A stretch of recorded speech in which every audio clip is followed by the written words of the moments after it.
Ok, empezamos.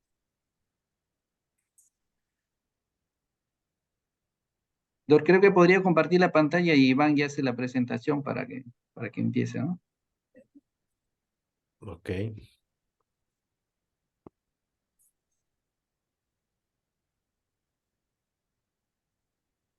Ya, Iván, Muy bien. empezamos. Buenas noches a todos. Gracias por la presencia de este webinar. El día de hoy, pues, tenemos el webinar que es el manejo de la glomerulosclerosis focal y segmentaria recurrente post-trasplante renal. Este webinar lo organiza el Hospital Nacional Edgardo Rebagliati Martins de Lima, Perú, con el auspicio de la Sociedad Norte de Nefrología de España y la Sociedad Latinoamericana de Nefrología e Hipertensión SLAM. El día de hoy tenemos el honor de tener como expositor al doctor Luis Eduardo Morales Buenrostro. El doctor es jefe de área de nefrología de trasplante del Instituto Nacional de Ciencia Médica y Nutrición Salvador Subirán en México, profesor titular de nefrología de la Universidad Nacional Autónoma de México, expresidente de la Sociedad Mexicana de Trasplantes, expresidente del Instituto Mexicano de Investigaciones Nefrológicas y es expresidente del Consejo Mexicano de Nefrología. Bien. Doctor Morales, gracias por su presencia, gracias por su colaboración para poder presentar este webinar. muchas gracias. Pues gracias por la invitación y vamos a iniciar con unas definiciones que por los términos que vamos a estar manejando durante la presentación. Vean ustedes cómo podemos hablar de glomerulosclerosis focal y segmentaria recurrente, que es cuando primero conocemos que hay un paciente que tuvo como causa de la enfermedad renal crónica de los riñones nativos una glomerulosclerosis focal y segmentaria y desarrolla una glomerulosclerosis focal y segmentaria primaria en el riñón trasplantado, ¿no? Y luego de novo es cuando el paciente tenía otro tipo de patología en los nativos y en el post-trasplante desarrolla una glomerulosclerosis focal y segmentaria primaria o secundaria en el riñón trasplantado. Hablamos de primaria, por esto de que si es primaria o secundaria, hablamos de primaria cuando esta es causada por un factor circulante. Ya ven que hemos hablado en múltiples foros de un factor circulante que produce una disfunción de los podocitos de manera generalizada. Y secundaria, generalmente hay un fenómeno adaptativo como resultado de una reducción de la masa nefronal o también posiblemente toxicidad directa de fármacos o varias infecciones, que en el contexto de trasplantes estas toman mucha relevancia, ¿no? Como ahora lo vimos en COVID. Y luego esta glomerulosclerosis focal y segmentaria genética, es decir, que ya está demostrado que hay mutaciones de los genes que codifican para ciertas proteínas que se expresan en los podocitos o en el diafragma de la hendidura, y eso lleva a estas alteraciones. Entonces, eh, cuando hablamos de primaria, secundaria o dentro de estas que pudieran llamarse primarias pero genéticas, también hay que pensar que en la etapa post-trasplante el porcentaje de recidiva va a ser muy diferente. El manejo pues también variaría, no es lo mismo hablar de un factor circulante que hablar pues de una infección o toxicidad de fármacos o una mutación, ¿no? Entonces, vamos a hablar un poquito de epidemiología. Quiero mostrarles datos de México. Este es un registro cuya iniciativa fue del doctor Luis Enrique Álvarez Rangel del Instituto Mexicano del Seguro Social y que involucra a varios centros en México. Vean cómo aparecieron o iniciaron en diferentes años, unos desde los 70s. Y bueno, la doctora Virgilia Soto Abraham, que es una de las nefropatólogas más reconocidas en México y que trabaja en dos grandes hospitales públicos y que es el Hospital General de México y el Nacional de Cardiología, y en el Hospital Español de manera privada, es donde colectó la gran mayoría de los datos, y también una gran base es del Hospital La Raza del Seguro Social. Estos son los estados de la República que cubre. Como ven, no es un estudio nacional, pero pues me parece una muestra representativa. Vean cómo eran alrededor de 10,400 biopsias. De una primera biopsia son la mayoría, el 85%, y rebiopsias en el mismo paciente en un 15%, ¿no? Vean cómo de riñones nativos también es la gran mayoría, pero nada despreciable, un 31% de injertos. Si nos vamos a los diagnósticos principales, vean cómo, tomando en cuenta así eh, todo desde glomerulopatías secundarias, los trasplantes con sus rechazos, etcétera, vean cómo focal y segmentaria constituye la tercera causa o motivo de biopsias, ¿no? Más o menos 1,000 casos en esta serie. En los riñones nativos, cuando los dividimos en nativos, vean cómo es el segundo más frecuente, ¿no? El primero es nefropatía lúpica, que también en el hospital donde yo laboro, pues nefropatía lúpica es lo que más biopsiamos, pero vean cómo focal y segmentaria se convierte en segundo lugar. Si hablamos solo de glomerulopatías primarias, es la más común. Vean casi el doble de la que le sigue, que son estas podocitopatías sin esclerosis, seguramente cambios mínimos. En los injertos ya no aparece. Vean cómo la única glomerulopatía que aparece en injertos es esta glomerulonefritis proliferativa extracapilar, que es bastante alta para lo que uno esperaría, ¿no? En injertos, pero vaya, llama la atención que ya no la encontremos. Alguna vez platicábamos con algunos de ustedes acá en el SLAN en Córdoba de que nosotros no veíamos tantas recidivas de focal y segmentaria en los injertos, y aquí es un ejemplo, ¿no? En la etapa post-trasplante, pues pueden ser recurrentes, ya sea primarias o secundarias, o de novo, ¿no? Y la gran dificultad de diferenciar recurrentes o de novo es que un gran porcentaje en nuestro país, por lo menos esto pasa en México, entre 45 y 65% no tenemos una etiología, y eso es porque llegan muy tardío el paciente urémico con requerimiento de diálisis, y ya no hay posibilidad de hacer una biopsia, y aunque la hiciéramos, pues seguramente encontraríamos esclerosis global que no nos ayudaría mucho al diagnóstico. En algunos lugares hay renuencia a realizar biopsias, y luego en los injertos, ya hablando del injerto, pues muchos son biopsias por protocolo versus indicación clínica, pero también algo que algunos centros más pequeños encuentran es que aunque tengan patología o las biopsias, luego no les es factible complementar la evaluación con inmunofluorescencia o microscopía electrónica. Gran parte de los microscopios electrónicos en México se centralizan en la Ciudad de México, y eso ha sido un problema para todos los nefropatólogos que están en otros estados de la República. Y bueno, siempre va a variar el tipo de glomerulonefritis en base a la población que estés estudiando. Si uno analiza cómo se da los casos nuevos de glomerulonefritis, perdón, esta es la incidencia acumulada de glomerulonefritis en el periodo post-trasplante. Y estos eran pacientes que tenían glomerulonefritis previo al trasplante, y estos tenían otro tipo de diagnóstico. Y vean cómo, aún en estos, el porcentaje de pacientes que desarrollan una glomerulonefritis de novo, pues no es nada despreciable, ¿sí?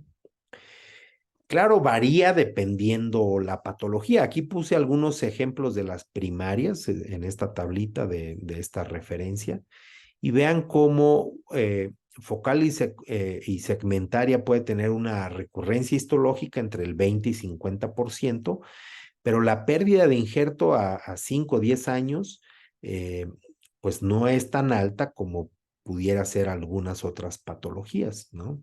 Como SHUA o alguna otra entidad.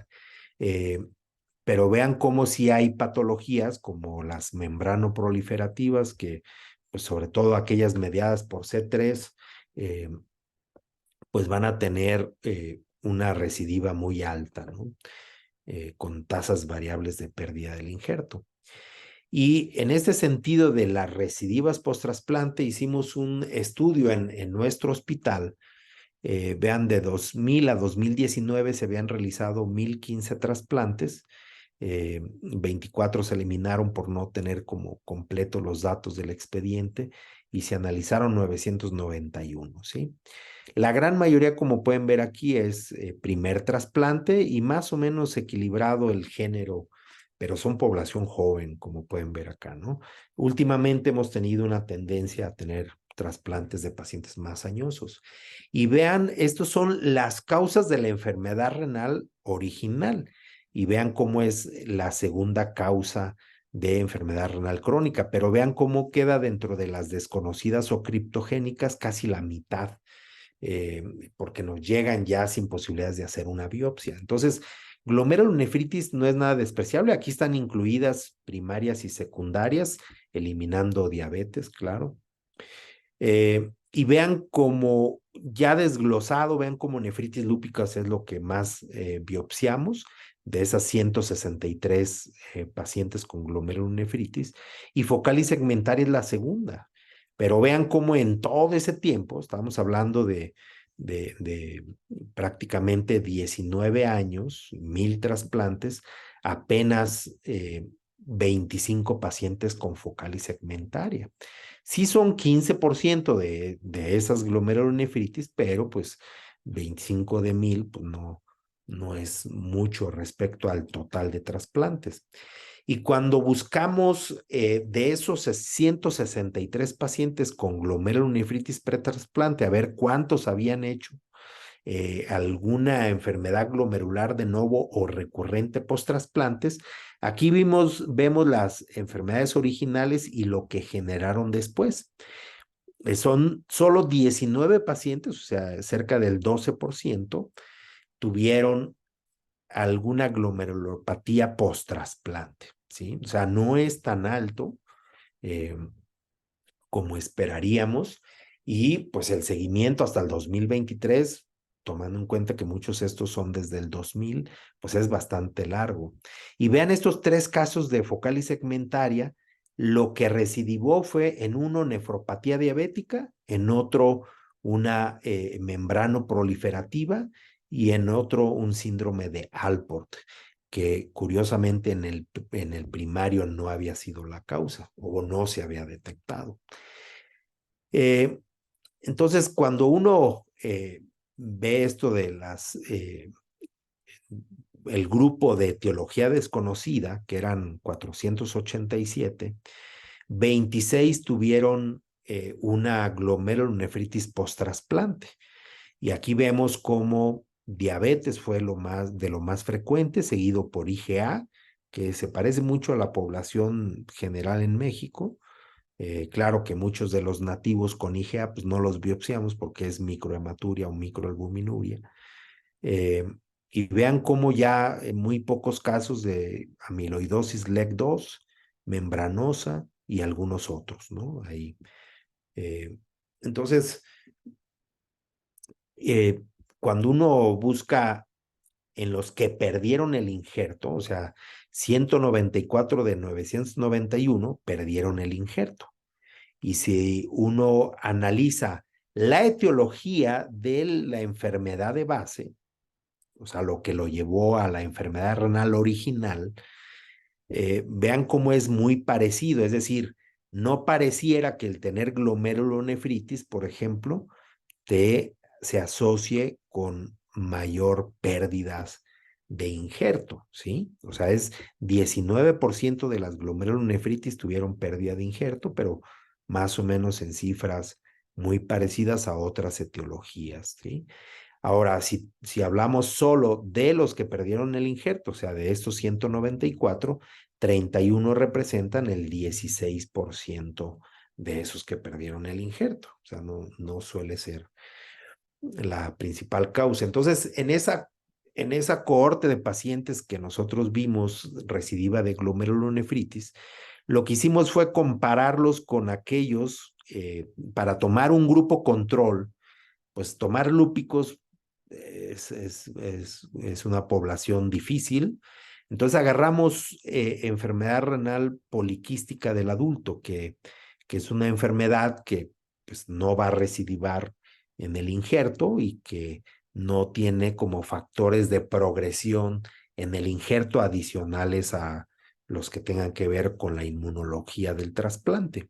Entonces es un buen control para comparar y vean cómo sí, glomerulonefritis tiene un descenso importante, aunque todo el grueso del seguimiento, esos son los primeros 10 años, no hay diferencia, ¿eh? Claro, aquí ya hay muchos menos pacientes y entonces se empiezan a separar las curvas, pero esto ya no alcanza diferencia estadística. Es decir, no pareciera, acuérdense que tenemos triple droga.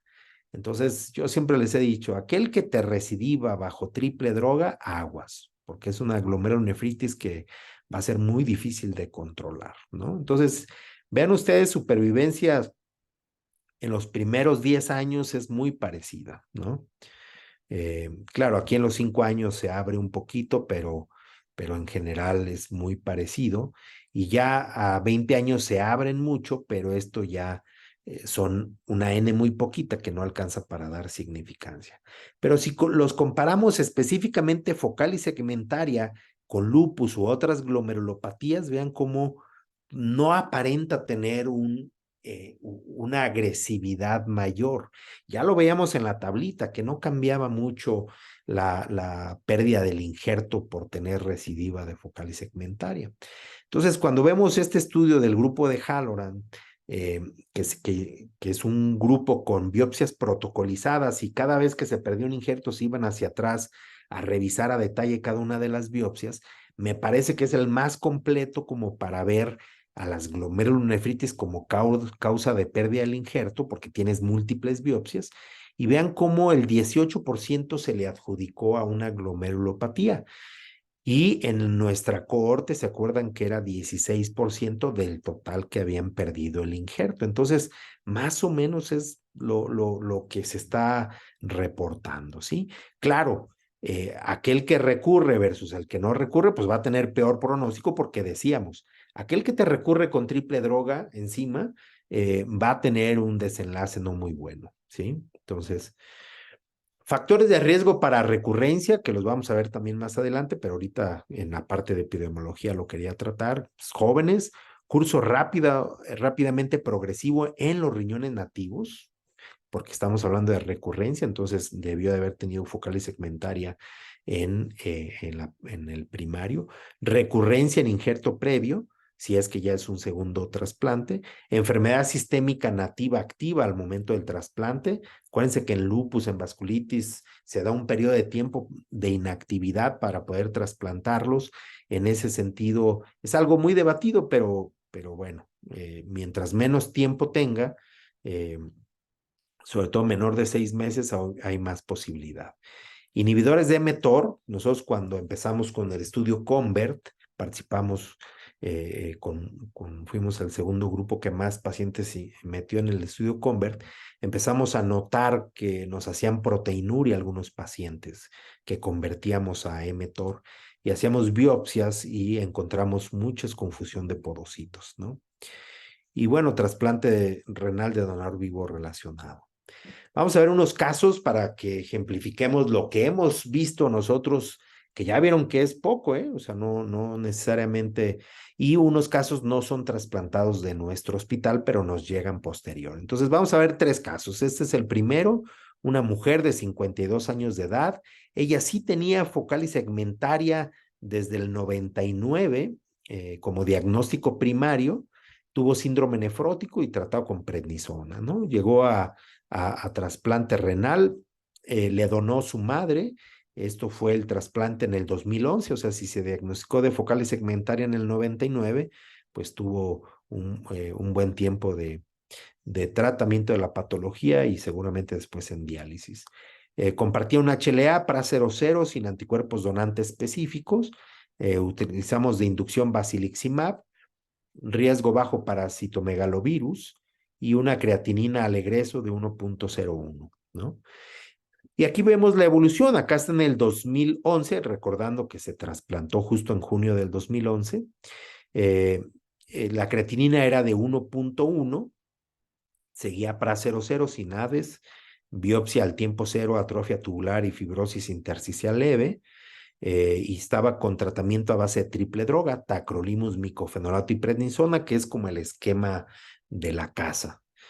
La creatinina después empezamos a ver 1,2 y vean acá como 1,4. La albuminuria en 70 miligramos no llamaba la atención, 64 miligramos acá, buenos niveles de tacrolimus. Ya empezaba a ver algunos anticuerpos clase 1, pero sin anticuerpos clase 2, no tenía anticuerpos donante específico. A los 3 meses nosotros hacemos biopsia protocolizada, la cual fue normal, y pues seguía con misma droga, solo se agregó enalapril y pravastatina, ¿no? Ya para septiembre del 2021, la creatinina en 1.4 y la proteinuria en 175, tenía datos de infección respiratoria, el panel reactivo anticuerpos no se movió y seguíamos con tacrolimus micofenolato, ¿no? Y enalapril. Vean cómo la creatinina fue deteriorando. Eh, Aquí la proteinuria se mantenía todavía en micro, porque esta es proteinuria total, entonces no era tan importante, seguramente era muy poquita la albuminuria. Eh, y bueno, aquí se hace otra biopsia con alteraciones limítrofes, pero focales y con un Fiat del 40%, ¿no? Entonces, recuérdense que tenía micofenolato, se convirtió a ASA por intolerancia al micofenolato y continuó con el enalapril. Luego la creatinina, pues ahí se mantuvo en 1,6, pero no el 1,4 que tenía anteriormente.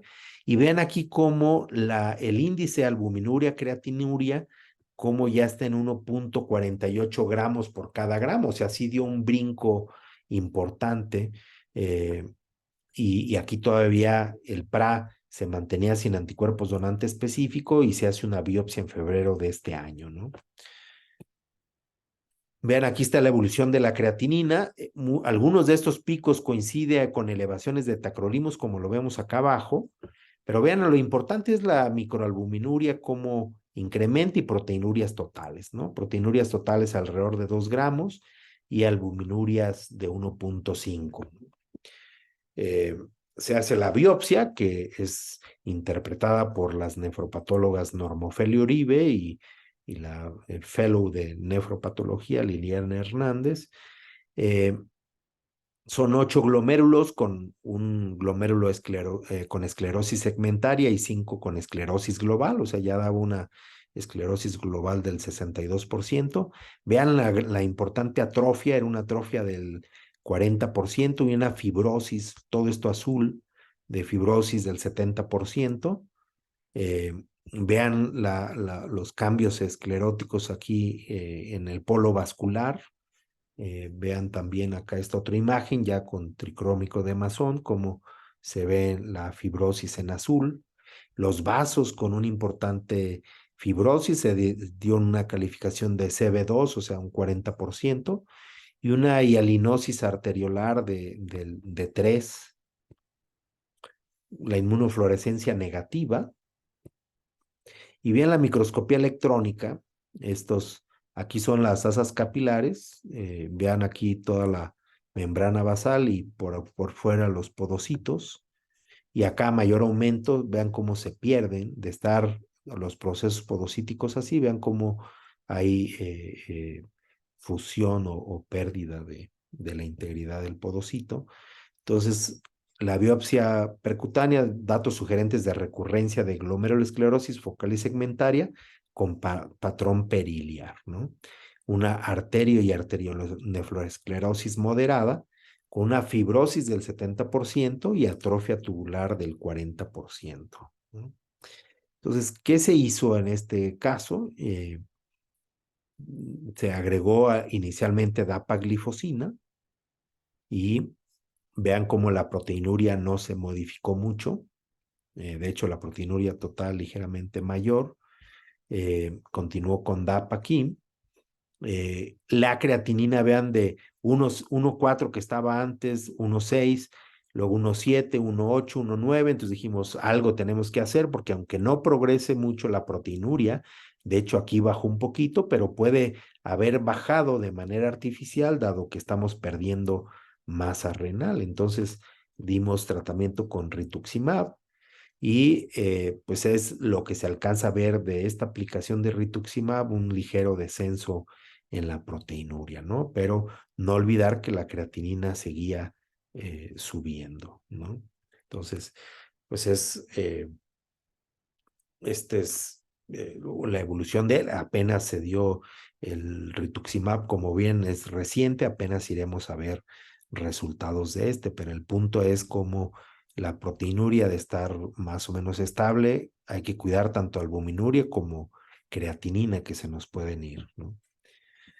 El caso número 2 es este hombre de 36 años de edad que curiosamente tenía dos hermanos, uno ya trasplantado de etiología no determinada, que eso es importante pensando en que pudiera haber algo familiar, ¿no? Aquí no tenemos manera de hacer las mutaciones, pero por lo menos ahí está como probabilidad. Entonces se le puso el catéter de Penkov para diálisis peritoneal en el 2000, luego una FABI, una fístula en 2020. Es que tuvo un primer trasplante a los 13 años de edad en el año 2000, o sea, acá empezó con diálisis peritoneal, luego se trasplantó. Eh, y bueno, había estado con una creatinina basal de 1.2. Todo esto fue en un hospital pediátrico, ¿sí? Acuérdense que se trasplantó a los 13 años. El hospital donde yo estoy es un hospital de adultos. Y bueno, otras cirugías también. Él, curiosamente, su enfermedad renal original, que diagnosticada en el 99, era síndrome de Alport, ¿sí? Y vean cómo ingresa al instituto en 2005 eh, y venía con tratamiento a base de ciclosporina, azatioprina y prednisona. La creatinina en 1.3 y se mantuvo por ahí en 1.3, 1.4. La albuminuria, vean cómo pasó de 169 miligramos por día a 632, luego otra vez bajó a 278, porque acá se le agregó enalapril. Y entonces aquí estamos hablando de mayo del 2013 esta información, ¿sí? Si bien ingresó en el 2005, esta información es de 2013 a la fecha. Entonces estaba con ciclosporina, azatioprina y prednisona. Después, la explicación de esto era que se mantuvo ausente porque se perdía. Estos pacientes que vienen de hospitales pediátricos, vean aquí, este era 2003 y luego 2015 y pierde seguimiento en 2018. A veces regresan a su centro pediátrico a estar pidiendo algunas opiniones y no les gusta venir a los de adultos. Nos hace falta mucho estos programas de transición. Entonces aquí vemos cómo la albuminuria ya era más importante. Vean la evolución de la proteinuria hasta este gran brinco de hasta 5 gramos, ¿no? Y la creatinina entre 1.4 y 1.7 en todo este tiempo. Entonces, aquí se hace la biopsia del injerto, seguía con ciclosporina, azatioprina, que era lo que se dejó en el hospital pediátrico. Entonces se hace la biopsia renal con 19 glomérulos, solamente 2 esclerosados. Vean, no se ve tan azul en esta ocasión. La fibrosis es del 20% y atrofia del 20%. Vean cómo están las luces abiertas, se ve muy bonito este capilar glomerular. Vean aquí el polo vascular, cómo se ven muy bonitos arteriol aferente y eferente. Pero vean aquí cómo se empiezan a ver estas áreas de esclerosis y con algunos dilatación de capilares peritubulares que ya empieza a ver algunas células inflamatorias y alinosis arteriolar como ven aquí y cambios crónicos en las arterias que les da un CB1 del 10%. La inmunofluorescencia solamente pintó positivo para albúmina en membrana basal por la proteinuria, pero vean todo lo demás negativo, incluyendo el C4D. La microscopía electrónica, aquí vemos estas líneas de podocitos, pues esta parte mucho mejor, pero vean otras áreas muy mal conservados y vean aquí cómo se ve a mayor aumento estos cambios en los podocitos, ¿no? Entonces, es una solamente capilaritis peritubular leve, toxicidad crónica por inhibidor de calcinurina, por la hialinosis, glomerulosclerosis focal y segmentaria con patrón periliar, la dan como potencialmente secundaria. Tenía que ver con el porcentaje de fusión de podocitos y otras cosas ahí, ¿no? Fibrosis intersticial y atrofia tubular leves y aterosclerosis leve. Entonces, vean cómo evolucionó después. Esto estamos de febrero, abril y acá julio del 2023. La creatinina, cómo se ha ido hacia arriba. La albuminuria, acuérdense que se dieron aquí 3 bolos de metilprednisolona porque tenía esta capilaritis. Nosotros ahí siempre, cuando hay limítrofes o cambios que no completas todo el diagnóstico de humoral, pues damos sus bolos, ajustamos la inmunosupresión. ¿Se acuerdan que tenía ciclosporina? Los cambiamos a tacrolimus, a azatioprina lo cambias a micofenolato y prednisona, ¿no? Y el enalapril. Entonces, vean cómo la proteinuria ya está en 143 miligramos por gramo y acá el índice en 521. Ahí va otra vez, bajó con los bolos, aunque parecía secundaria por biopsia, esta respuesta parece más de primaria. Y vean cómo otra vez ya pasa el efecto, ya para casi 5 meses después, empieza otra vez a aumentar. Vean la creatinina cómo se nos ha ido para acá y luego con el tratamiento cómo se dio este bajón. La albuminuria en el índice, vean cómo aumentó en estas últimas 2 mediciones. La proteinuria total había bajado y bueno, pues es un paciente que estamos contemplando pues también darle tratamiento adicional. Y este tercer paciente es un masculino de 27 años. Él también tiene enfermedad renal crónica original de los nativos, secundaria focal y segmentaria en 2004. Tenía 8 años de edad y llegó a falla renal crónica en el 2013. Tenía síndrome nefrótico resistente a esteroides que ameritó en el hospital pediátrico la realización. No sabemos muchos detalles, pero hablaban en un resumen de resistencia a esteroides y que le hicieron nefrectomía bilateral antes del trasplante. Y el trasplante se realizó en octubre del 2013, donador vivo relacionado, su madre, un haplotipo, y para septiembre del 23, que ya llegó con nosotros, tenía un PARA de 1 y 0%, sin nada, sin nades. Creatinina basal de 1.2, y bueno, pues la biopsia renal percutánea, encontramos una focal y segmentaria y se le dio rituximab 500 miligramos, que ahorita vamos a ver la evolución. Pero vean cómo en enero del 2015 hizo proteinuria nefrótica con creatinina de hasta 1.7, tomando en cuenta que la basal era de 1.2 y ante la sospecha de recurrencia, todavía todo esto es en el hospital pediátrico, se le dio 5 sesiones de plasmaféresis, una biopsia del 2015, pues nada más infiltrado linfocitario leve, se le dieron 5 bolos de metilprednisolona y tacrolimus, micofenolato, prednisona, ¿no? Además de doble bloqueo con los sartán y enalapril. Todo eso en el pediátrico, ¿eh?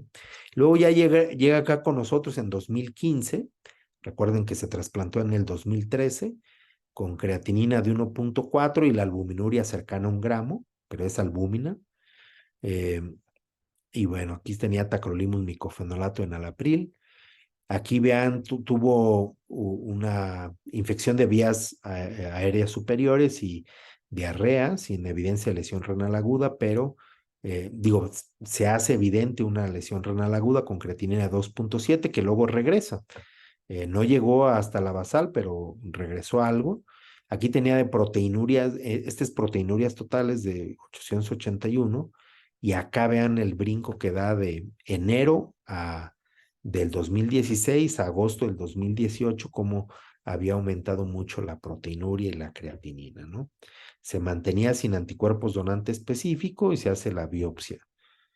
En esta biopsia vemos 14 glomérulos, 2 con esclerosis segmentaria y 4 con esclerosis global, una fibrosis intersticial y atrofia tubular del 40% con inflamación del 10%. Vean aquí estas inequias, cómo empezaban ya, y alinosis.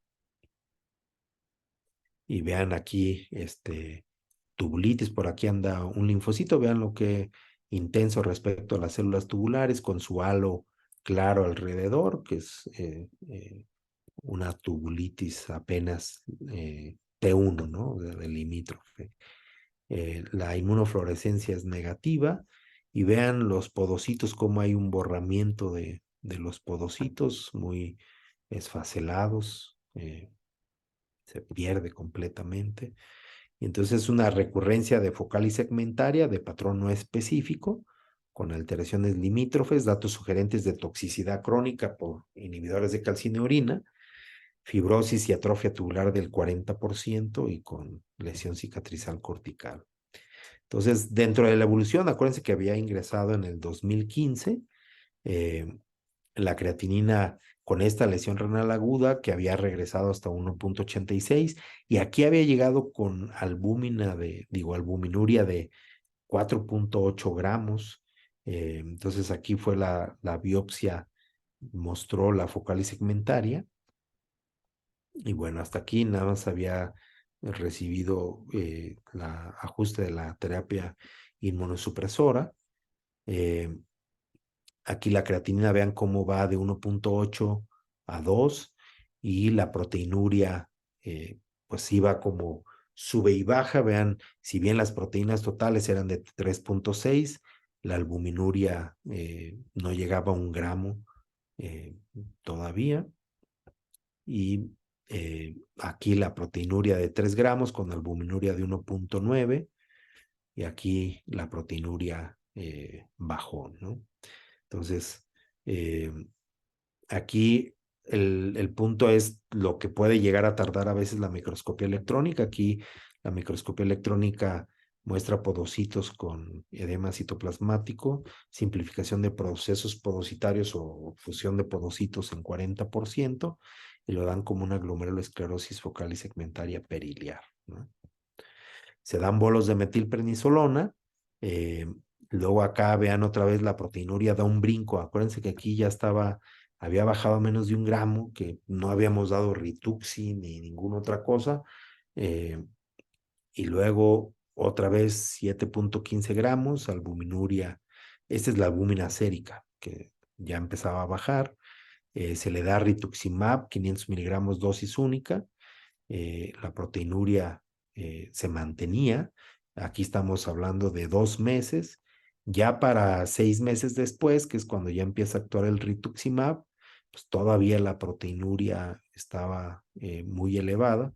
Entonces, aquí se habían dado plasmaféresis 4 sesiones. A pesar de eso, no mejoró, de hecho, aumentó. Entonces se dan otras sesiones de plasmaféresis más otra dosis de rituximab. Estamos en el 21. Ya en el 22, vean la creatinina cómo ha ido aumentando. Acá estaba en 2 y aquí está en 2.5, 2.4.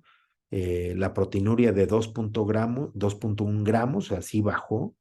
Y aquí de 1 gramo, o sea, sigue bajando. Pero vean cómo aquí los CD19 ya estaban en 8.1 células y entonces se le dio otra dosis de rituximab en junio del 2022.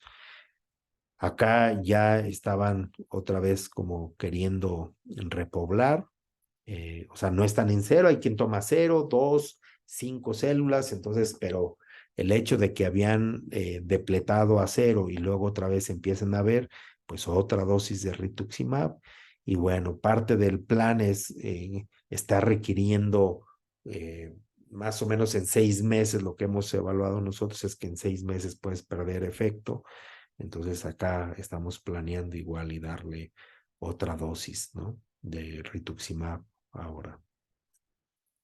Vean la proteinuria, cómo ha llegado a ser hasta 10 gramos.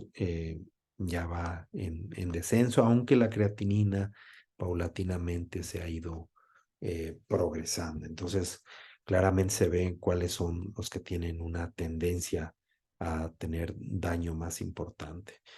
Entonces, vamos a ver algunas cosas importantes. Este Visual Abstract nos muestra el tema de la recurrencia post-trasplante. Recuerden que el proyecto Tango es un registro de glomerulopatías post-trasplante. Es un estudio multicéntrico internacional, pero observacional al ser un registro. Incluye 11,700 trasplantes, 15 centros de Europa, Brasil y Estados Unidos. Y en este en particular se analiza la focal segmentaria. Eran 176 pacientes. Se excluyeron las focales segmentarias secundarias ya sea por clínica o por hallazgos sugerentes de secundaria en la biopsia. Vean cómo recurrencia hubo en el 32%, que fueron 57 casos de estos 176, y en 39% de estos, que son 22 de los 57, hubo pérdida del injerto con un intervalo intercuartilar de 5 años, ¿no? Una mediana, perdón, de 5 años. Y el tiempo de recurrencia, vean, que estas luego son las agresivas, ¿no? De 1.5 meses. Pero vean cómo de estos 176 casos era de 0 a 11 meses la recidiva, ¿no? Y entonces la edad promedio al trasplante eran 39 años, o sea, otra vez, pacientes jóvenes, la mayoría hombres, muy pocos hispanos por pues, la población que están incluyendo. Y vean cómo algunos habían recibido plasmaféresis profiláctica y bueno, síndrome nefrótico en el 77%. Bueno, otros datos, vamos a ir dando algunos puntos importantes a contemplar en focal y segmentaria. En este estudio que estudiaron búsqueda dirigida de mutaciones en los genes que codifican para estas proteínas, eran en pacientes con focal y segmentaria, con recurrencia post-trasplante, y vemos como el 22%, o sea, 12 de 53 que se estudiaron, contaban con mutaciones, ¿no? Y el 38%, 5 de 12 de esos que tenían mutaciones, tuvieron recurrencia de proteinuria. Pues no está nada despreciable, pensando en que, pues si tú le pones un injerto que no tiene una mutación a un individuo que tiene mutaciones para proteínas de los podocitos, pues no, como que uno no esperaría que recidivaran en el injerto nuevo que no tiene dichas mutaciones, ¿no? Pero bueno, y nada más para ejemplificar esto que hablábamos del factor circulante, está este estudio del 96, donde ya se hablaba vean, de 44, digo, perdón, eran 100 pacientes con focal y segmentaria, de esos 44 nunca se trasplantaron y estos 56 se trasplantaron, de esos 33 de 56, o sea, más de la mitad tuvieron recurrencia. Es alto en este grupo, ¿no? Y vean aquí cómo el factor, la actividad de permeabilidad que analizaron estos autores se veía aumentado respecto a los que no tenían recidiva, ¿no? Entonces, de ahí se hablaba de la fuerza de este factor circulante. Y bueno, dándole peso a esto, a una posible proteína que estuviera también por ahí circulando. Este es un estudio de 8 receptores renales, a los cuales se les dio 1 a 3 ciclos de 2 a 7 sesiones cada uno, ya sea de absorción de terapia de absorción o plasmaféresis o la combinación de ambos. En uno desapareció la proteinuria, en uno la proteinuria fue menor a 2.5 y en uno fue dependiendo del tiempo, ¿no? Y vean cómo aumentó la proteinuria 2.9 a 4.6 veces.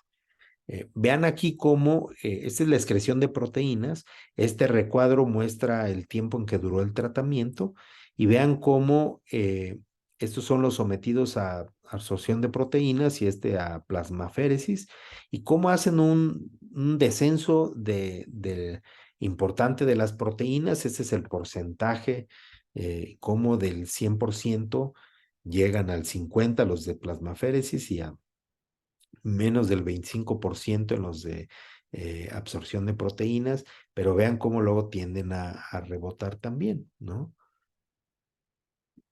Y bueno, se han buscado varios anticuerpos, autoanticuerpos contra diferentes proteínas, y se ha buscado cuáles de ellos se asocian con recidiva de focal y segmentaria versus no recidiva.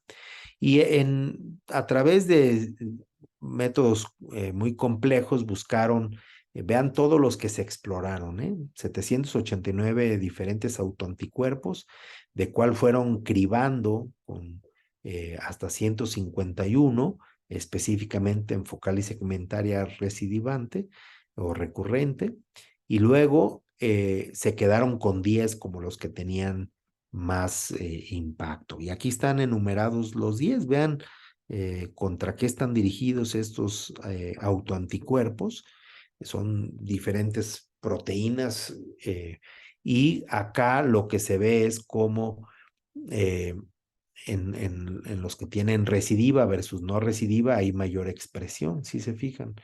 Estas son 7 de las proteínas de estas 10, son las primeras 7 que vemos aquí, y en todas vemos como este patrón parecido, como en los de recidiva, que son las barras negras, está más elevado que los de no recaído o recurrencia después del trasplante, ¿no? Entonces, se hacen estas áreas bajo la curva con más o menos importante, con una buena fuerza. Estas de punto, área bajo la curva en punto 92, combinando algunos de estos autoanticuerpos que están marcados aquí, ¿no? Entonces, pues se ve como interesante. Habrá que ver qué tanto persiste este tipo de autoanticuerpos.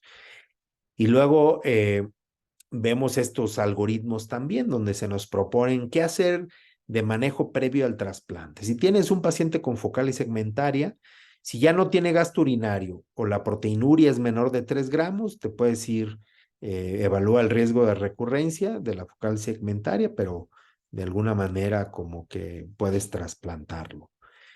Si la proteinuria es mayor de 3 gramos, aguas. O sea, estos pacientes, o hacerle nefrectomía química con IECAS, AINES y la combinación de ellos, ablación renal o cirugía, nefrectomía quirúrgica, ¿no? ¿Cómo podría ser esto de ablación renal? Pues lo que hacemos en muchas ocasiones es estarlos ultrafiltrando, o sea, en hemodiálisis, aun cuando no tengan uremia, todavía, o sea, que no requieran hemodiálisis, los puedes meter a hemodiálisis. Si ya lo vas a trasplantar en esos días, lo puedes meter a hemodiálisis para estarlo depletando de volumen de manera importante, agregando AINES y ECAS y demás simultáneamente para tratar de tumbar toda la función renal residual y que esta proteinuria importante no te haga complicaciones posoperatorias, ¿no? Eso es muy importante tomar en cuenta en la focal y segmentaria previo al trasplante, y eso se nos olvida mucho, como que nos enfocamos mucho a qué hacer después, pero esta parte pre-trasplante es muy importante. Y son artículos viejos, quizá por eso ya no se hace tanto hincapié hoy en día. En el manejo post-trasplante, pues estarlos monitoreando con albuminuria, proteinuria, y vean aquí si el índice albuminuria, creatinuria es mayor de 0.5 en un spot, recolecta orina de 24 horas. Si es menos de 2 gramos, pues seguirlo con spots.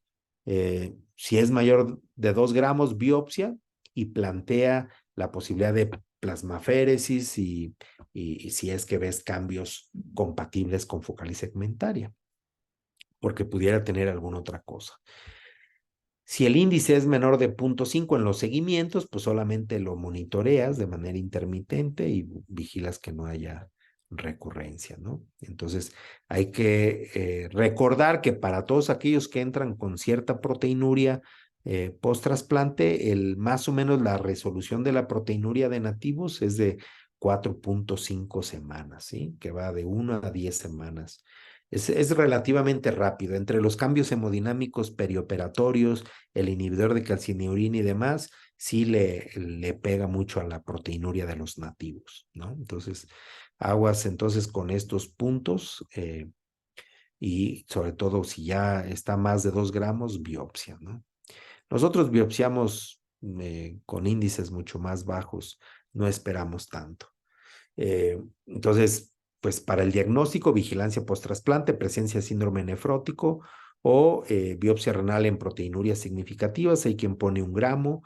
Nosotros con un incremento, si no tenía y te sube de repente a 500, verificas en otra albuminuria y si persiste o se incrementa más, aun cuando no llegue al gramo, biopsiamos, ¿no? Y obviamente, pues lo que tú buscas en microscopía electrónica es esfacelamiento de los podocitos o fusión de podocitos o como le quieran llamar.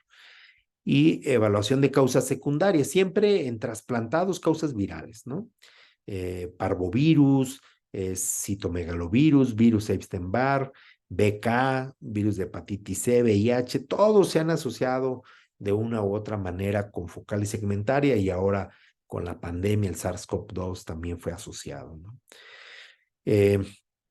Muy importante, si el paciente está con mTOR y está haciendo proteinuria de novo, pues también tomarlo como una posible causa y otras cosas que no es tan común que utilicemos en trasplantados, ¿no? Y esto, pues, adicción a drogas inyectadas.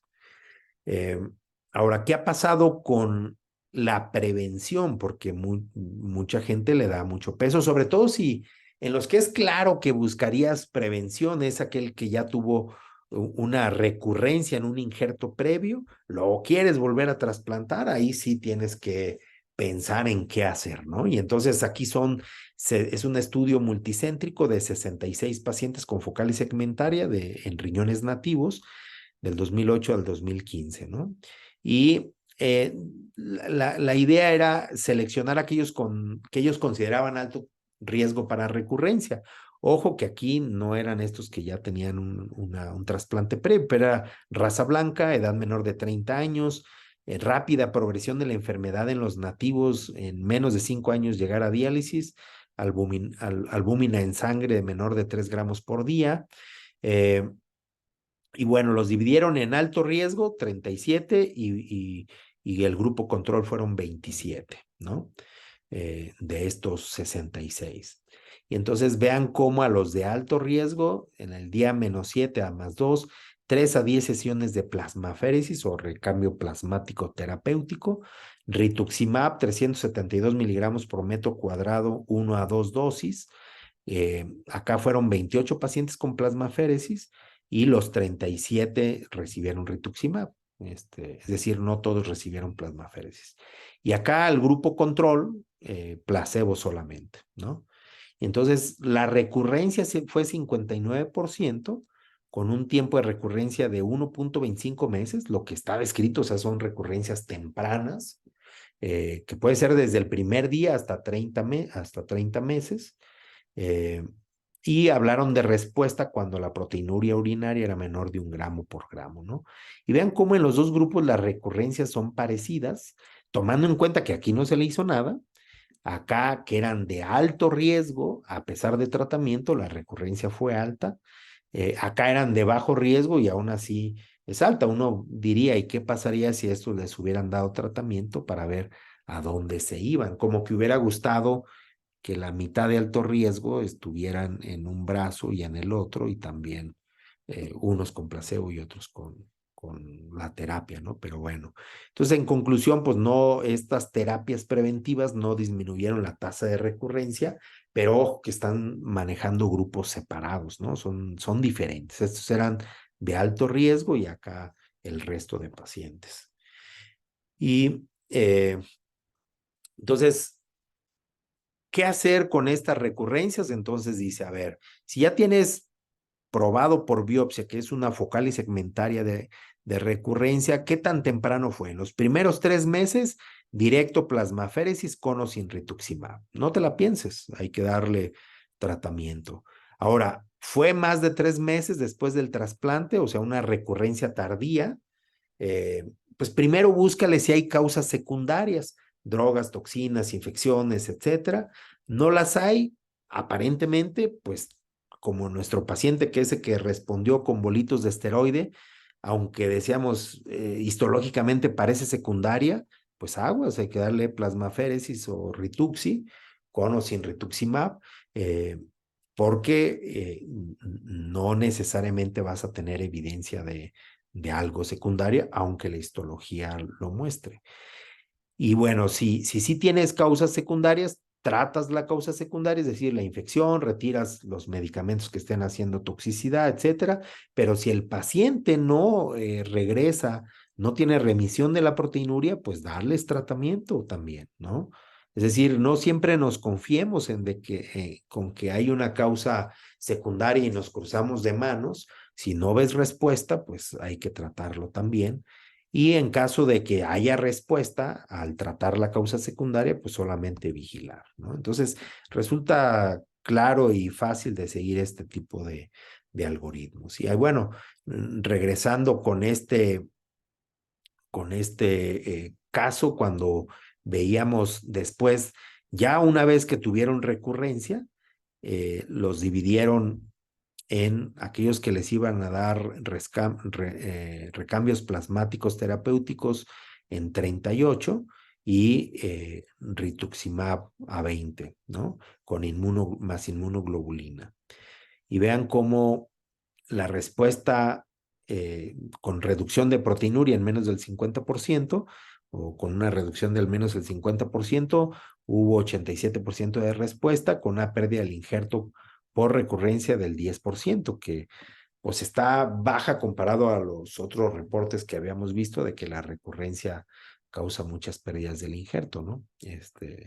Y bueno, no, esto era pérdida del injerto. Curiosamente, estos no habían recibido rituximab. Vean que acá fueron 38 en total y acá son 20 solo con rituximab. Entonces, ya habíamos visto esto de la recurrencia del estudio Tango, pero aquí no, lo que quiero mostrarles es los factores de riesgo para recurrencia. Vean, a edad mayor. Ya ven que otros nos reportaban edad joven o jóvenes. Aquí es edad mayor y por cada década cómo aumenta el riesgo, que lo cual es medio contraproducente a otras cosas que habíamos visto. Raza blanca, eso sí se reproduce. El índice de masa corporal es protector, es decir, a mayor índice de masa corporal reduce el riesgo. Y cuando se hizo nefrectomía de los nativos, curiosamente hay mayor riesgo, ¿no? Entonces, ya habíamos visto que la recurrencia era como del 32% con pérdida del injerto del 39%. Yo les decía que era acá mucho más alta que la del otro estudio que se les dio rituximab con plasmaféresis. Y bueno, aquí ya habíamos visto otra vez este ejemplo, si es recurrencia temprana directo plasmaféresis y si no, búscale causas infecciosas y demás, ¿no? Entonces, tú buscas una reducción de proteinuria de más del 50% o que se mantenga abajo de los rangos nefróticos, ¿no? Recomendaciones de experto para recurrencias tardías no son las mías, son en esta publicación. Valorar respuesta clínica a las 2 semanas. Si hay remisión completa, discontinuar tratamiento, vigilancia semanal 2 a 3 meses, mensual al año, y luego se plantean si plasmaféresis semanal por 3 meses o qué hacer, ¿no? En los que hay recurrencia tardía. Remisión parcial, pues continuar plasmaféresis cada 2 o 3 semanas. Si es tolerado sin complicaciones y con evidencia de mejora de la proteinuria. Ya vieron el caso que mostramos de que ha recurrido la proteinuria, pero pues los mantenemos con rituximab, no les damos plasmaféresis todo el tiempo, también los recursos no son infinitos. Y en recaída puede pasar en el 40% de los casos y pues hay que repetir tratamiento con plasmaféresis usado en la recurrencia inicial. Si es resistente, pues habrá que buscar algunas alternativas, como vamos a ver ahorita, ¿no? Porque no hay un tratamiento conocido. Este es el uso de ACTH para focal segmentaria resistente post-trasplante. Son 20 receptores de trasplante renal con focal segmentaria de novo o recurrentes, pero que son catalogados como resistentes, y entre 2012 y 2016, el 30% eran mujeres de 49 años más menos 15, caucásicos la gran mayoría, en retrasplante en un 38%, entonces ya sabías que seguramente estos habían tenido pérdida del injerto también por focal segmentaria. Y vean cómo el 50% alcanzó remisión parcial. Pues algunos bajaron de manera drástica, otros no fue tan importante el descenso, pero bueno, recuerden que son pacientes que ya no respondían a tratamientos. Todo lo que tú logres descender, pues va a ser bueno, ¿no? En términos de menos morbilidad. Otra cosa que se ha intentado es la aféresis de LDL.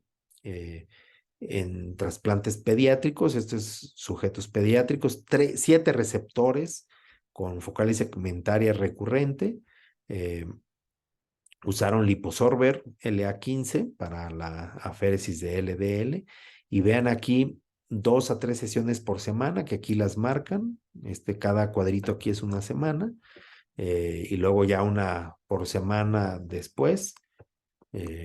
Dice al menos 9 semanas de terapia, volumen de recambio 60 mililitros por kilogramo, durante 3 semanas estas, 2 a 3 sesiones, y posteriormente otras 3 semanas, pulsos de 10 a 20 miligramos por kilo de metilprednisolonas, máximo,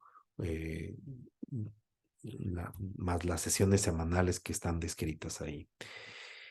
Y pues vean, estos son los 7 pacientes que están aquí, lo que recibieron de tratamiento: esteroides, azatoprina, rituximab, plasmaféresis, rituximab,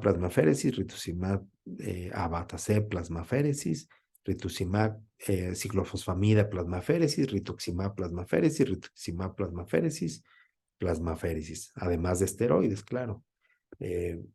Y bueno, vean cómo la duración de la plasmaféresis muy variada, de 3 a 5 meses, 18 meses con plasmaféresis. Se ve difícil, ¿no? Pero bueno. Y vean las proteinurias, abajo de esto son 2 gramos, abajo de la línea, cada uno es un caso de los 7, y vean cómo todos logran reducción. Se queda ahí en la rayita, pero todos los demás sí reducen por debajo de 2 gramos, ¿no? O sea, todos alcanzaron esa meta de 2 gramos por día, y los casos 1, 2, 5 y 7 alcanzaron la remisión completa, ¿no? Vean ahí todas las sesiones que se les dieron. Y bueno, otros tipos de tratamiento que se han explorado. Este es un estudio prospectivo, 9 receptores de focal segmentaria recurrente, y probaron abatacept o belatacept. Aquí están los 9 pacientes. Vean, antes de la abatacept o belatacept, pues recibieron otra vez plasmaféresis, rituximab, inmunoabsorción, rituximab, inmunoabsorción, rituximab, plasmaféresis, ¿no? O recambio plasmático terapéutico. Y bueno, pues aquí vean la creatinina y la albuminuria, pues en general, pues muy, muy variado en estos casos, ¿no? Vean. Las flechitas, aquí están los tratamientos indicados arriba. Y algo que se ha visto en pronóstico es que si recurre, les va peor que los que no recurren, eso nos debe de quedar muy claro, pero aún así, vean cómo los que no de los que recurren, los que no alcanzan remisión, les va a ir muy mal comparados a remisión parcial o remisión completa. O sea, si tienes algo de remisión, son pacientes que lo van a lograr y se espera una larga sobrevida del injerto, ¿no? Se están intentando otras cosas. Aquí es otra vez terapia anticipada con rituximab para prevenir la recurrencia. Y bueno, pues ya esperaremos a ver, va a ser plasmaféresis más rituximab o rituximab. eh, y bueno, pues la comparación va a ser placebo más plasmaféresis, o sea, la diferencia va a ser rituxi versus placebo, ¿no? En conclusión, pues focal y segmentaria es una enfermedad prevalente, es de las más frecuentes en nuestro medio, me imagino que también en el Perú, con alto riesgo de recurrencia y de pérdida del injerto. Aún no existe tratamiento preventivo con eficacia demostrada. Se requieren estudios controlados para esclarecer esta eficacia del recambio plasmático y rituximab o ir seleccionando cuáles pacientes sí se benefician de estas terapias, ¿no? Se esperan nuevas moléculas para el tratamiento de recurrencia y pues disminuir así las complicaciones. Pues muchas gracias y pues voy a dejar de compartir la pantalla para las preguntas. Gracias, doctor Morales. También contamos con la grata presencia del doctor Manuel Riveros. Él es coordinador de la unidad de trasplantes renales del Hospital Nacional Álvaro Valiati Martins de Lima, Perú. Doctor Riveros, adelante. Gracias, Iván. Doctor Morales, realmente es un gusto haber escuchado su exposición. Muy didáctica y nos va a servir mucho para nuestra práctica diaria. Yo quisiera comentar brevemente sobre nuestra experiencia de 100 trasplantes que hacemos en el Hospital Revaliati. Aproximadamente un 30% son de pacientes que tienen una causa de alguna glomerulopatía primaria. Eh, Más o menos 30%. Eso es un poco más alto de la causa de enfermedad renal crónica que generalmente se reporta, ¿no? Lo que pasa es que hay pacientes diabéticos o mayores, hipertensos como causa RC que no acceden al trasplante, ¿no? Tenemos muchos pacientes trasplantados en su tercera, cuarta década de la vida. Y como digo, la tercera parte son por alguna glomerulopatía primaria. Y de estos, el 30% aproximadamente son por focal y segmentaria. Hemos trasplantado pacientes con focal y segmentaria, de los cuales aproximadamente 4 de 10 recurren. 4 de 10 recurren y esa recurrencia se da antes del año aproximadamente. Entonces, es interesante lo que usted ha manifestado en su exposición, doctor. Tiene relación con lo que nosotros nosotros vemos, ¿no? Y teniendo en cuenta que hay alto porcentaje de causas no filiadas que se pierden ahí, y esa focal segmentaria de novo, en realidad no sería de novo, ¿no? Sino es tal vez una recidiva. Yo quisiera ir ya en concreto, doctor, preguntarle sobre estos casos que usted ha presentado, que serían casos de una recidiva muy tardía, ¿no? Me parece que en el primer y segundo caso se presentaron después de más de 10 años, me parece Sí. el diagnóstico biópsico. Sí, solo se acuerda el que venía de un hospital pediátrico, ya lo habían tratado en varias ocasiones con plasmaféresis, que no tenemos tanto detalle porque el resumen era muy escueto, muy corto y no sabemos detalles, pero ese se ve que les hizo recidiva temprana y le iniciaron plasmaféresis muy temprano. Y ya nosotros le hemos seguido con plasmaféresis con rituximab, ¿no? Pero los Porque a otros sí veces son tardías, sí. cuando tenemos pacientes de trasplantados de larga data, y ya con un nivel de creatinina, digamos, en 2.5, y le hacemos una biopsia, a veces nos queda la duda si es que ese patrón de focal y segmentaria es asociada a una recidiva o es secundario a alguna hipoxia, isquemia, al daño por los medicamentos. Entonces a veces tenemos la duda si respondería a algún tipo de esquema, usar plasmaféresis o no, rituximab, y a veces no nos responden. Entonces, Sí. En el hospital tenemos mucha duda sobre eso cuando hacemos una biopsia y con Tardía. proteinuria de 1 gramo, entre 1 o 2 gramos, muchas veces ya lo asociamos al daño crónico. Hace poco estuve en una charla con un grupo de argentinos y ellos presentaron un caso de una paciente trasplantada 20 años trasplantada, que encontraron un patrón de focalitis segmentaria, un Fiat moderado, grado 2, y le dieron plasmaféresis, inmunoglobulina, me parece. Entonces son esquemas, tipos de manejo interesantes que Sí. uno en la experiencia uno lo asimila y es interesante porque obviamente cada uno tiene su respuesta, su experiencia y en esta conversación que tenemos, lo bueno es que vamos a sacar este provecho de eso. Entonces Sí. quería preguntarles si en algún momento tienen alguna duda en tratar o no tratar estos pacientes con... Pues como vieron ustedes, la verdad es que los que hemos tenido nosotros de los nuestros han sido tardíos.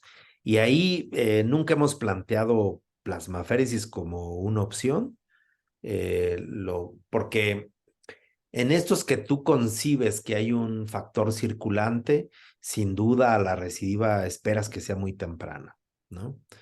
En los otros podría ser algún otro, el factor que esté modificando los procesos podocíticos, porque estos invariablemente se han corroborado en las biopsias y que tengan al menos 50% más de borramiento de los procesos podocíticos, y eso ya te define que sí sería diferente a las causas secundarias, ¿no? Y en ellos, pues básicamente lo que hemos hecho es intensificación de la inmunosupresión en el entendido que la que tienes te está fallando para controlar la enfermedad. Y entonces la idea un poco es que si las terapias hasta ahora establecidas en primarias de nativos ha sido inmunosupresión, pues en el post-trasplante no tendría por qué ser diferente, ¿no? En las tardías. Y lo que sí requeriría sería intensificar. Si tú ya tienes triple droga, ¿qué podrías aumentar? Pues algo que es pues relativamente más fácil de manejar que muchas otras cosas es rituximab, ¿no? Y en ese sentido, por ahí nos vamos nosotros. Plasmaféresis en el tardío sin demostrar algo que esté ahí como factor circulante, no lo veo tan viable. Inmunoglobulina, yo en lo personal no me gusta mucho inmunoglobulina, pues casi para nada, no la uso mucho. Entonces, básicamente rituximab sería como mi opción de tratamiento, ¿no? Los casos que hemos tenido de recidiva usando plasmaféresis, hemos tenido una respuesta parcial en un 50-60%, pero parcial definida como una reducción de la proteinuria en más del 50%. ¿Y cuántas Eh, plasmaféresis? eh, ocho sesiones de plasmaféresis interdiario. Sí. Rituximab no hemos usado mucho en realidad en las recidivas durante el primer año. Como le digo, las recidivas parciales en un 60%. En un caso hemos intentado hacer plasmaféresis crónica, Ujú. pero ante una negativa del paciente, bueno, no se hizo, pero era un Sí. paciente que quedó con proteinuria de 1 gramo, gramo y medio, que nos hizo una recidiva en las primeras semanas. Entonces se Sí. planteó inclusive crearle una fístula arteriovenosa para que reciba las plasmaféresis, pero ante una negativa del paciente ya eso se dejó de lado. Nunca hemos hecho plasmaféresis por Crónica. mucho tiempo, Sí. pero Algo está que sí planteado también. hay que contemplar en todo lo que estuvimos viendo es como darles a conocer cómo se han ido descubriendo muchos autoanticuerpos o se han explorado. Acuérdense que estábamos muy felices con el Supar y luego ya vimos como que no es tan específico y demás, pero El punto de que haya muchos autoanticuerpos te hace pensar que lo que utilices para reducir producción de anticuerpos, al igual que lo hacemos en rechazo mediado por anticuerpos y demás, y sería igualmente funcional.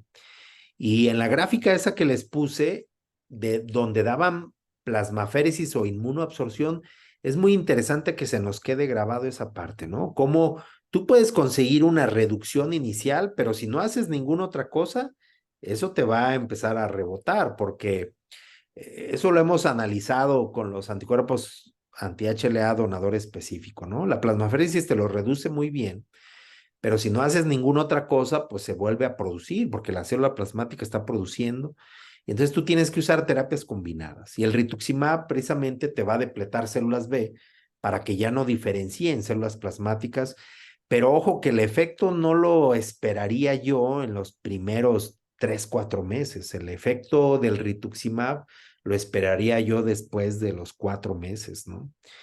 Y es un efecto más sostenido y hay que estarle dando reaplicaciones. También mucha gente da una aplicación y espera que ya forever quede controlada. No, o sea, hay repoblación de células B, hay que volver a dar rituximab, por eso monitoreamos con CD19 la proporción de células CD19 para poder dar otra aplicación y con eso, en esos casos que tenemos, pues hemos logrado tener un poquito más espaciadas las plasmaféresis de este niño que sí requirió plasmaféresis peritrasplante, ¿no? Y ahí la lleva. Le hemos dado ya múltiples aplicaciones. El riesgo es de que pues hagas hipogamaglobulinemia, que hagas anticuerpos antiquimera y demás, pero, o sea, que se haga resistente ya al rituximab, pero para eso monitoreamos, o sea, previo, tenemos los CD19, damos el rituximab y a la semana o 2 semanas le medimos otra vez CD19 para ver si logró depletar. Si ya no están depletando, es que ya seguramente hiciste algún anticuerpo anti-rituximab, ¿no? Pero creo que en esos casos que tienen crónicos sí valdría la pena el rituximab como vía para reducir la producción de lo que sea que estén produciendo, ¿no? Correcto. Una última pregunta, si me permite, Iván. Doctor Morales, cuando, por ejemplo, tenemos casos de pacientes que se presentan con un donante vivo, digamos un hermano de 25 años, digamos, y es una paciente con antecedente de glomerulopatía primaria, ¿ustedes hacen el descarte habitualmente de alguna mutación genética en ese donante No joven? hay manera de nosotros tener en nuestro medio búsqueda de mutaciones, ¿no? En los que resultaría más importante sería como el caso que les presenté. Ya tenían un hermano con enfermedad renal trasplantado, que no supimos la causa. O sea, ya estaba trasplantado en otro instituto, en otro hospital, y no tenían etiología porque llegó urémico. Y tienes un segundo con focal y segmentaria. eh, entonces, saber qué tanto es algo familiar o no es un poco difícil, pues tendríamos que empezar a explorar estas mutaciones, como usted bien dice, ¿no? Si se la piensa uno para tener pues hasta ahorita la evidencia, pues lo que hacemos es buscar con clínica, ¿no? Y laboratorios, pero hasta ahí. Ujú. Gracias.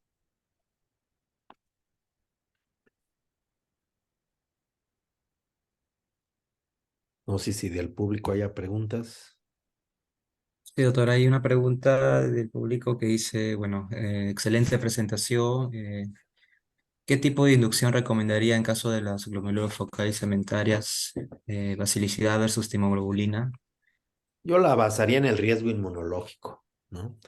Eh, por lo que les comentaba yo de que en los casos que nosotros hemos tenido, eh, con todo y lo que hay detrás de focal y segmentaria, como decía el doctor Riveros, de poder distinguir cuándo es un patrón histológico versus una glomerulosclerosis focal y segmentaria primaria, pero pues nosotros no hemos tenido tantos problemas de recidivas tempranas y lo basamos hasta ahorita en en el riesgo inmunológico, ¿no?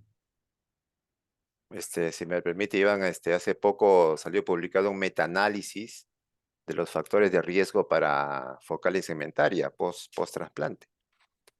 No se identifica el tipo de inducción, ya sea timoglobulina o basiliximab, como un factor protector. O sea, como usted dice, depende del riesgo inmunológico. No lo mencionan, no lo estudian tampoco. No tiene relevancia para prevenir la recidiva. Exacto.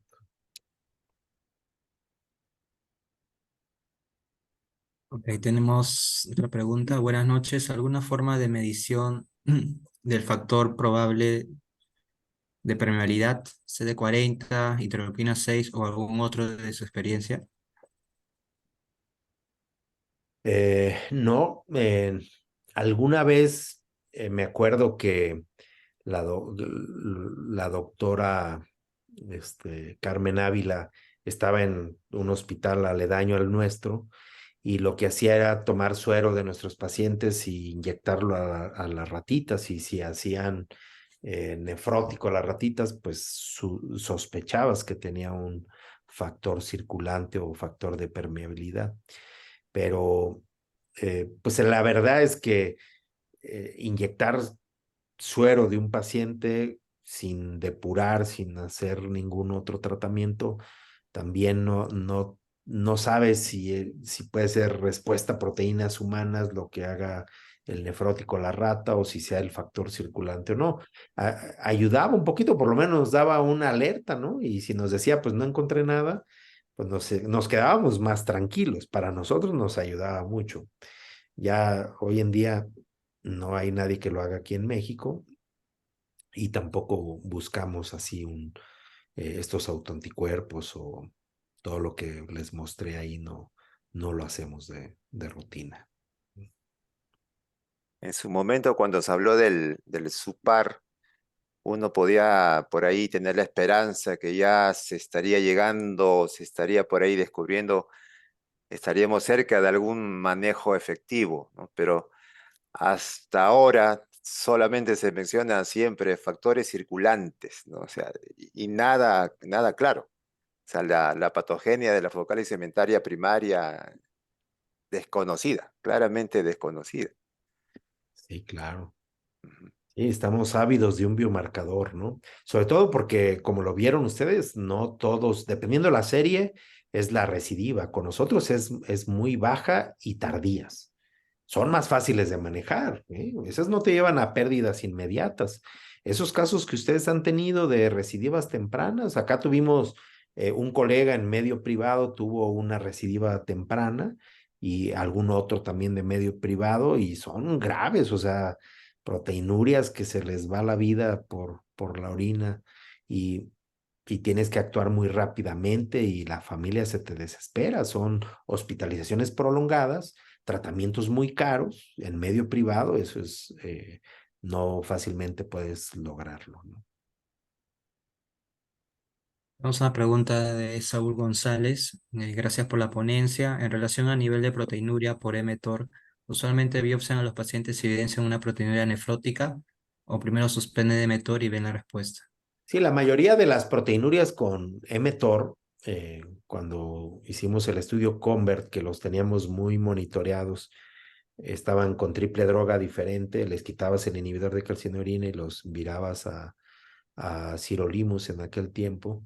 Empezaban con microalbuminuria de bajo grado, microalbuminuria, y algunos llegaban hasta proteinurias menores de 1 gramo, pero entre los 500 y 800 miligramos, y esos los biopsiábamos nada más para descartar que no fuera otra cosa.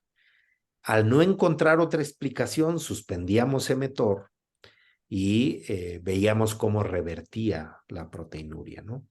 Y solamente tuvimos 2 casos pues, de más de 20 tratados con mTOR que hicieron proteinurias en rangos nefróticos, de más de 5 gramos las proteinurias, ¿no? En esos casos suspendimos inmediatamente, ya teníamos la experiencia de las otras proteinurias, suspendimos y revirtieron solo con la pura eliminación. Y eso fue porque uno de esos pacientes, la primera que tuvimos, no la podíamos biopsiar por diferentes circunstancias. Y entonces revirtió al suspender el emetor, nada más. Entonces, ya lo que hacemos hoy en día en muchos de estos casos, a mí no me gusta mucho el emetor, entonces es un buen pretexto para suspendérselos, ¿no? Se los quito mejor y tengo otras mejores opciones de inmunosupresión. Entonces, no gasto una biopsia como primera herramienta. Si fuera nefrótico, sí, porque el que te haga proteinuria nefrótica aún con el emetor, aunque esté descrito, no sería como lo primero que habría que sospechar. Pero digamos que yo se los quitaba y hacía la biopsia simultáneamente. O sea, no me esperaría la biopsia para... No quiero tener un confusor ahí como causa de proteinuria y seguirme a pesar de la proteinuria, con un medicamento que me puede causar proteinuria, o sea, teniendo opciones buenas, ¿no? Ok, doctor, tenemos una pregunta más preguntan, ¿hasta qué grado de cronicidad recomienda seguir con el tratamiento de residuos focales cementaria en un trasplantado renal? Esa es la pregunta del millón para todos, en todos los escenarios, ¿eh? O sea, ¿hasta dónde seguir tratando un rechazo medio por anticuerpos? Sobre todo estas terapias caras, ¿no? Rituxi, plasmaféresis y demás.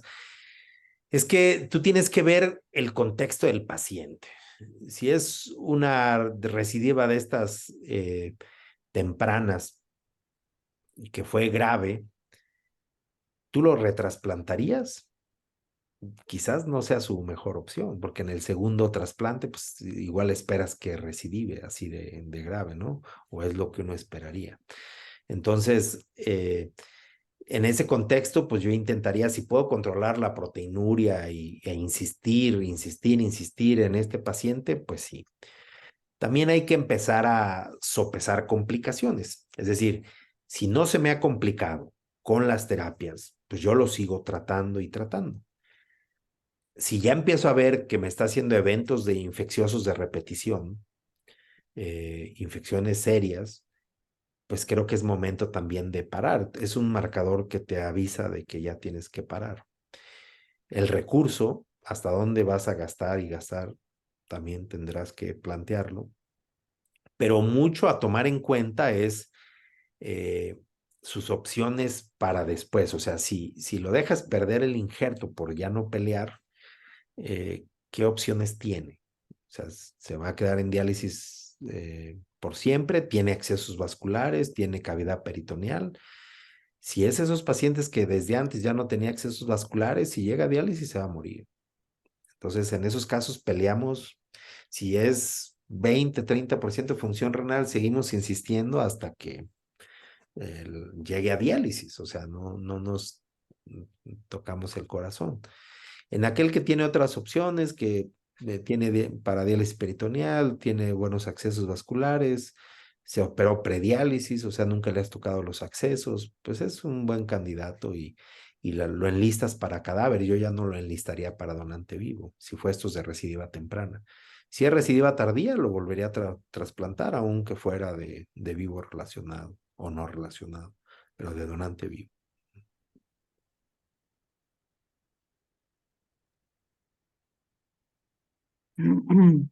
Doctor, ¿y la experiencia con ACTH o otras drogas no ayuda? Nosotros no hemos utilizado, incluso en las primarias y eso no recuerdo que hayamos utilizado en el instituto todavía. No sé ustedes si lo han llegado a utilizar. No, Tampoco. no tenemos experiencia, doctor. Sí, No poco tenemos. nosotros ahí. Doctor, ¿y si en la Abatacept, apocalipsis? Abatacept y Belatacept. Abatacept lo hubo para proyectos de investigación en reumatología, pero pues hasta donde sé no tenemos ni Abatacept ni Belatacept disponible comercialmente en México. Eh, lo que está aprobado para trasplantes Belatacept, pero no fue aprobado en México para la seguridad social, entonces no se comercializa en México. Doctor, si un paciente con focal cementaria, la prueba genética sale positiva, entonces si llega a diálisis, la posibilidad de trasplantar, mm, Sí, sí, o sea, lo que pasa es que, pues como decía el doctor Rivero, si tienes sospecha de que alguien más de la familia tenga mutaciones, por lo menos los hermanos, pues quizás no sea la mejor opción, a menos que ya los hayas estudiado también. Si pudiste estudiar al paciente, pues podrás estudiar a los hermanos, ¿no? Pero para cadavérico, pues claro que sí lo pondría en lista de cadáver, ¿no? Ya vimos que las mutaciones sí recidivan, pero no son de las que tú esperas que sean tempranas. ¿No?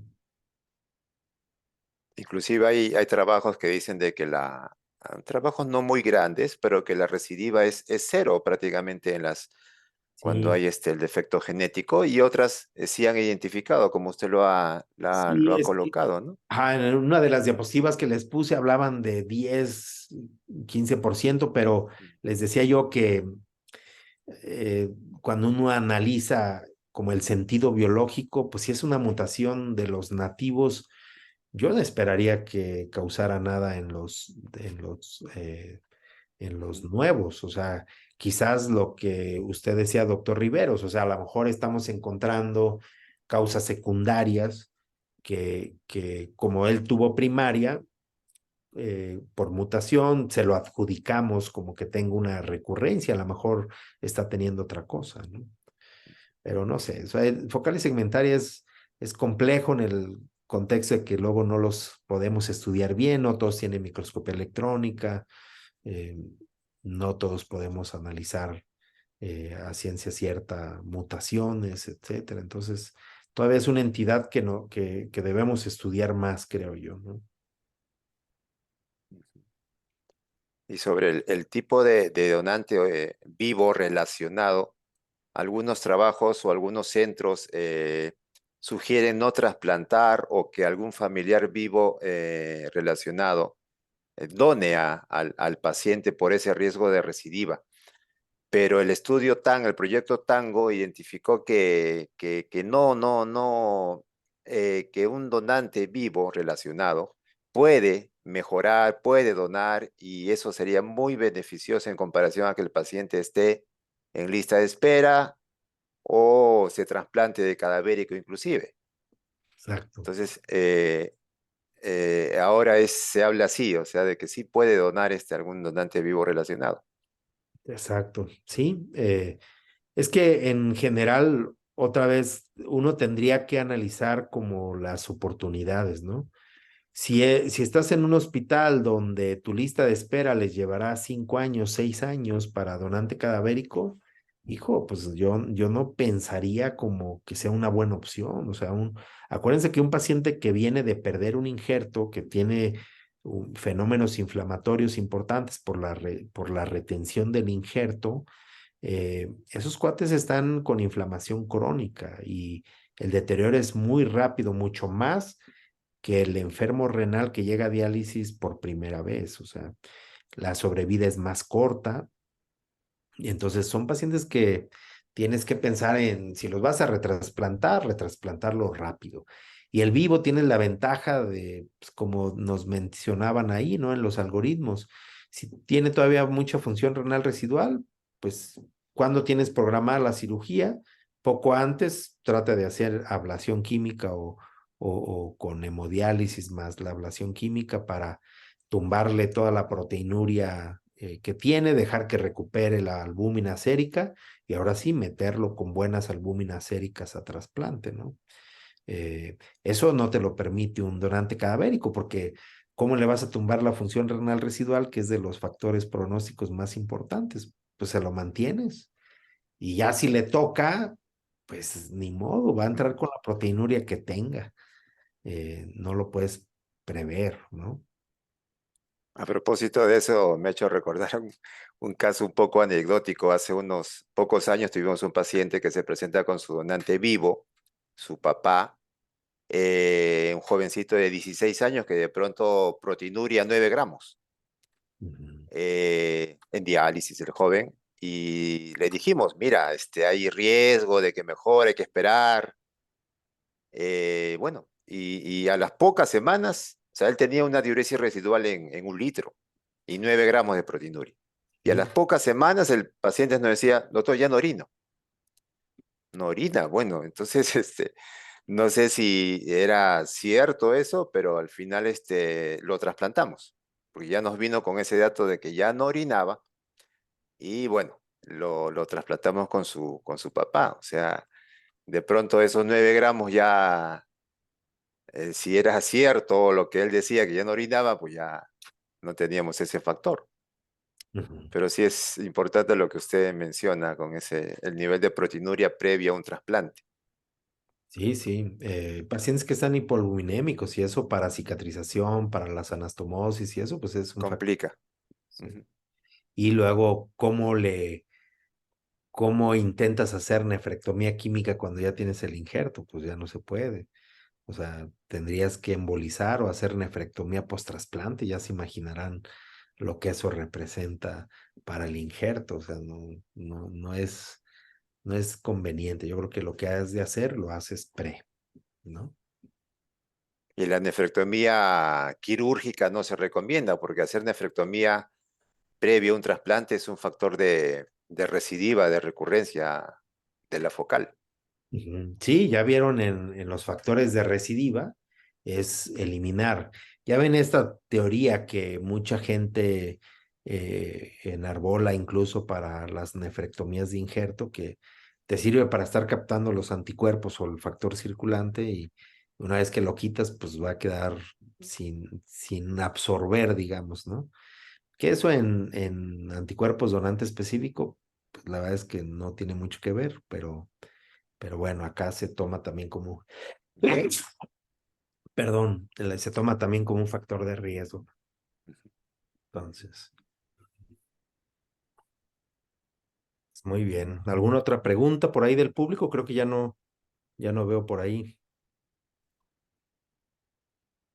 Sí, doctor, ya no hay más preguntas. Más bien, le agradecemos bastante por su brillante exposición, aporte que nos sirve bastante para seguir también formando nuestras experiencias con los casos que nos presenten en la unidad de trasplante. Agradecerlo, ¿no? En nombre de la institución, del hospital, por su aporte y su ayuda en este webinar. Y, pues gracias a ustedes que me invitaron y por ahí veo a Luis Enrique Álvarez que me facilitó esos datos del registro de biopsias en México. Eh, pues gracias también por esa información importantísima, ¿no?